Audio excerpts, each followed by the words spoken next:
doim sog'lom bo'lasizlar, hech qachon kasal bo'lmaysizlar. Doim yosh bo'lasizlar, hech qachon qarimaysizlar.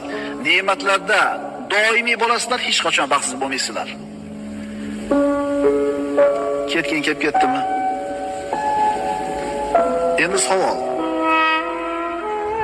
Kiramikinman jannatga?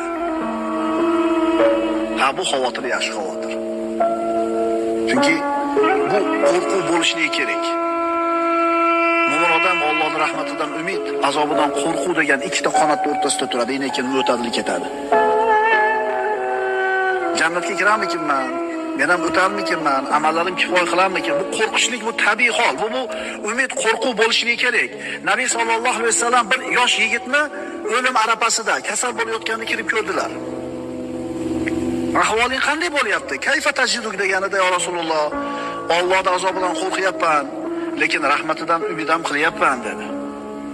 Payg'ambarimiz aytdilar, kimning dunyodan chiqib ketayotgan holatida Allohning azobidan qo'rqishi va rahmatidan umid qilishi bor bo'ladigan bo'lsa, shu ikki narsa jamlansa, Alloh qo'rqqanidan panoh berib, umid qilgan narsasiga yetkazadi dedi.